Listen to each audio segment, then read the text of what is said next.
The NFL trade deadline is right around the corner, and as expected, the rumor mill is absolutely buzzing, especially when it comes to the Dallas Cowboys, who are always at the center of speculation this time of year.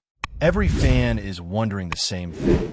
Will Jerry Jones and company finally make a move that pushes this team over the top, or will they stay conservative and trust the roster they've already built? If you're a Cowboys fan, you know the drill. Hope for fireworks, but prepare for silence. Now, let's talk about what we do know. Diana Rossini mentioned on a national broadcast that she had a conversation with Jerry Jones at the NFL owners' meetings, and what he told her is, well, it's classic Jerry. According to her, he said the Cowboys are not going after a pass rusher, and he doesn't believe there's a player out there that makes sense contractually or is worth the draft capital. She walked away from that talk thinking Dallas might look around a little, but she doesn't see them making any big splash. And let's be honest, hearing Jerry say that kind of confirms what many already suspected. The Cowboys might not be serious players this year at the deadline. But here's where it gets interesting. If you're taking Jerry at face value, it suggests the team is either in full denial about needing help on the edge, or they're simply trying to hide their intentions until the last second. Because let's be real, the pass rush hasn't been as dominant lately, and not addressing that could be a mistake. There's always the possibility that Jerry is playing the media game, trying to control the narrative. Maybe the Cowboys did inquire about big names like Max Crosby, only to be quickly shot down, and now they're keeping things quiet to avoid public disappointment. And let's unpack what big splash even means, because that term is doing a lot of heavy lifting. Obviously, Dallas isn't going after Max Crosby or Trey Hendrickson. Those names are probably unattainable right now. But what about players like Jalen Phillips or Jermaine Johnson? They may not be superstars just yet, but they've got talent and upside, and they wouldn't cost 3 first-round picks either. So if those guys aren't considered big splashes, maybe the Cowboys are still in the hunt, just in a more calculated way. In fact, there's a theory floating around that Dallas has been doing its homework quietly. Maybe they asked about Max Crosby, got a firm no, and now they're playing it cool, leaking to the local media that they're not making calls, even if behind the scenes they actually are. That kind of strategic misdirection wouldn't be a shock, especially this time of year when front offices are desperate to avoid driving up the price by showing too much interest too early. 10 days is a long time in trade deadline terms. A lot can happen, and the Cowboys are known for making last-minute decisions. Now, shifting to other teams, the New York Jets have suddenly become a team to watch as well. According to Jordan Schultz, several players could be on the move. Names like Breece Hall, Quincy Williams, Jermaine Johnson, Will McDonald, Michael Carter, and Allen Lazard. A few of those names really jump out if you're looking at what Dallas needs defensively, especially Williams, Johnson, and McDonald. Each of them brings something a little different to the table, and all three could realistically upgrade the Cowboys' front seven. Let's start with Will McDonald. He hasn't quite replicated his college production yet, but the guy still flashes talent. Last season, he had 10.5 sacks at Iowa State, and the Cowboys were reportedly interested in him during that draft cycle. If he'd been available when Dallas was on the clock, there's a good chance they would have taken him. So the interest is likely still there. Plus, he's on a rookie contract with several years of team control left, which is exactly the kind of profile Dallas tends to love. Young, cheap, and full of potential. That said, there's a catch. ESPN's Jeremy Fowler has reported that the Jets might actually be more willing to move Jermaine Johnson than McDonald. Johnson, unlike McDonald, is a bit further along in his development, and though he's had a quieter season due to injury, he showed real flashes in 2023. His size also gives him versatility. He can play the run better than some of Dallas' current options, who tend to be more finesse than power. And yes, the injuries are a concern. He's missed time over the last 2 seasons, but if the price is right, Johnson feels like a guy worth gambling on. Then there's Quincy Williams, a name that probably doesn't get talked about enough. He's had an impressive resurgence in New York after a rough stint in Jacksonville. He's fast, aggressive, and brings real pop at the linebacker spot. Would the Jets actually move him? That's hard to say, especially considering how close he is with his brother Quinnen. Trading him could cause some chemistry issues in that locker room. But from Dallas' perspective, Quincy would be a big upgrade. He's physical, experienced, and brings an energy that this Cowboys defense could use down the stretch. Of course, all three of those Jets players are under contract beyond this season, and that complicates things. It means the Jets aren't under pressure to sell. According to reports, they are listening, but their asking prices are high. That usually means one of two things. Either they're not really trying to move these players, or they're trying to see if someone gets desperate and overpays. Either way, it puts the Cowboys in a tough spot. They've shown time and time again that they're not big fans of bidding wars. They prefer to wait for the right deal to fall into their lap rather than chase it aggressively. And keep an eye on teams like the 49ers, who are also in the market for edge help. That's another wrinkle here. Robert Saleh coached a lot of these Jets defenders, and with San Francisco dealing with injuries, there's a natural connection.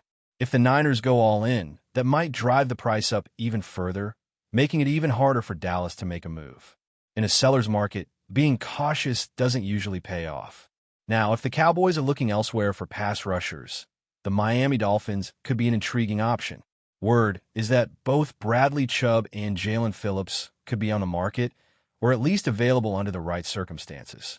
The Dolphins are in a weird spot. Some insiders say the front office is in limbo, unsure about their job security, and that has them frozen when it comes to trades. But at the same time, they should be sellers. They're not quite where they hope to be, and if they can get value for one of their edge rushers, it would make sense to pull the trigger. Chubb has the contract security, but he'd be expensive, both in terms of cap space and trade compensation. Jalen Phillips, on the other hand, might be the more interesting target.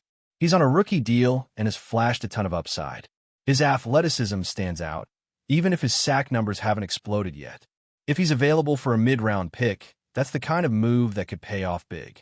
The challenge is that he's also a pending free agent, so you have to be sure you can either extend him or live with a short-term rental. One thing's for sure, the Cowboys aren't alone in this hunt. Teams like the Eagles, Chiefs, 49ers, Lions, and Colts have all been mentioned as looking for pass rush help. That means Dallas has competition, and in this kind of market, the aggressive teams usually win out. The Cowboys will have to decide if they want to play the waiting game again or finally push their chips in and get a deal done. And before we wrap this segment up, let's touch on a few names from the Titans that have been connected to the Cowboys by some reports, specifically linebacker Cody Barton and cornerback Roger McCreary. Barton's the kind of player who racks up tackles and brings solid effort. But the question is whether he moves the needle for a defense like Dallas. He's bounced around a bit and has been decent in coverage, but paying a fourth-round pick for him feels like a stretch. That's not cheap for a guy who's more of a low-end starter than a game-changer. McCreary, on the other hand, is a player I've liked for a while. He's scrappy, tough, and surprisingly physical for a nickel corner. He had 12 tackles for loss last season, not something you see every day from a defensive back. That shows you he's not afraid to stick his nose in the run game. The downside? He's a bit undersized and has short arms, and that could be a deal-breaker for Dallas, who tend to be picky about measurables. Their preference for long, rangy corners might keep them from seriously pursuing him. While the Cowboys continue to evaluate their options and weigh whether or not to jump into the trade frenzy, the real challenge might not be the availability of players, but the willingness to pay the price. That's something fans have seen time and time again.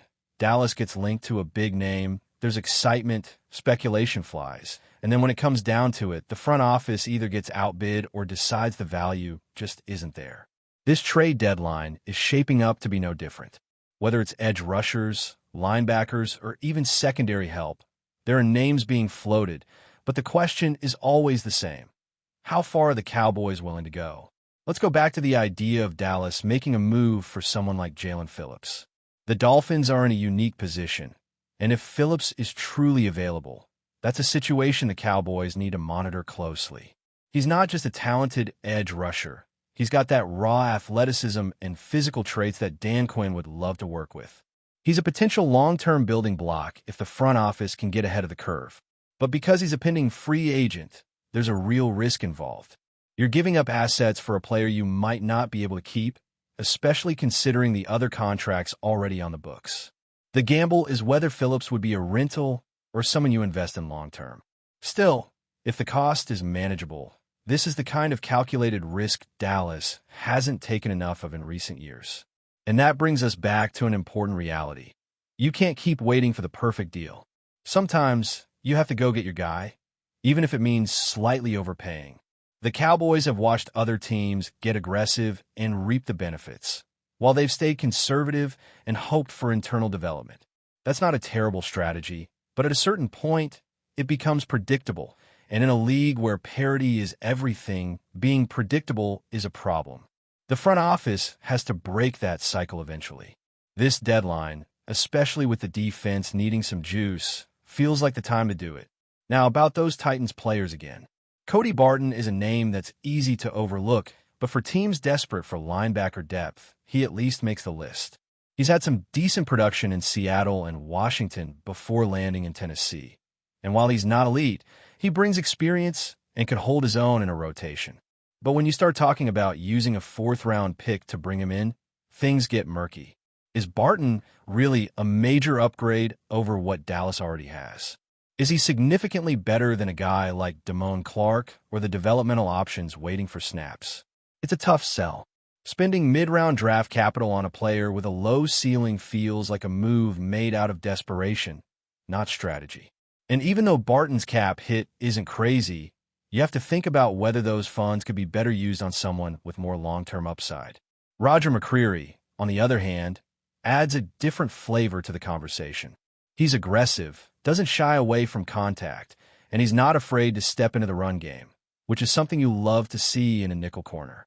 His tape from Auburn was filled with grit and instincts, and he carried that into the pros. But Dallas might hesitate simply because of his size. The Cowboys scouting department has shown a very clear preference for corners with length, and McCreary doesn't check that box. He's got sub-29-inch arms, and that could be the deciding factor. Even if the player fits the scheme or has the right attitude, sometimes it's the measurables that kill the deal. It's frustrating, but it's the way this front office operates. Still, it's hard not to wonder, what if Dallas just let go of those rigid traits for once and went after a guy who simply plays good football? McCreary may not be a long-term outside corner, but as a situational player or rotational nickel, he'd be useful. And with the NFC looking wide open beyond a few top teams, taking a small swing like that might pay off in a playoff game down the line. The margins are thin in the postseason, and adding a guy who can tackle, blitz off the edge, and isn't afraid of contact could be the type of depth that separates you from the rest. But before we continue, don't forget to subscribe to our channel and give this video a like. Your support helps us keep bringing you the latest updates on the Dallas Cowboys. Feel free to share your thoughts on the news in the comments as well. In what is already sending shockwaves through the NFL rumor mill, whispers around the league suggest that Tyrann Mathieu, the former New Orleans Saints star safety, is set to lead the defense of the Dallas Cowboys.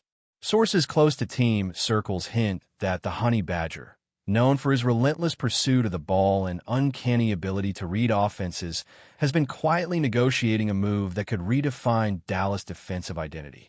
Mathieu's departure from New Orleans comes as a surprise to many. Having been a cornerstone of the Saints' secondary for several seasons, he has consistently delivered big plays, crucial stops, and leadership both on and off the field. The Saints fans are reportedly stunned, with social media buzzing over the possibility of losing one of their most versatile defenders. But for Dallas, this could be the scoop of the offseason.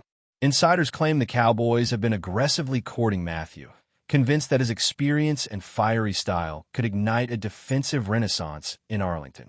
While no official announcement has been made, the timing is fueling speculation. Analysts are already drawing up scenarios. How would Mathieu fit alongside Micah Parsons and Trayvon Diggs? Could the Cowboys' defense, long criticized for inconsistency, suddenly become the league's most feared unit? Some league watchers even suggest that this move, if confirmed, could be a statement from Dallas front office that they are willing to go all in on championship contention. Of course, rumors have a life of their own, and nothing is final until the ink is on the contract. But the idea of Mathieu leading the Cowboys' defense has ignited endless debate in sports bars, podcasts, and Twitter threads alike. Fans are imagining highlight reels of Mathieu, making game-changing interceptions and rallying a defensive squad desperate for identity. And if the whispers turn out to be true, the Honey Badger might just have found a new den in Texas, ready to bite hard and leave an unforgettable mark on Dallas defense. That's it for this update. If you enjoyed the video and want to keep receiving exclusive news about the Dallas Cowboys, please subscribe to our channel and give this video a like. We always look forward to your comments and opinions. See you in the next video.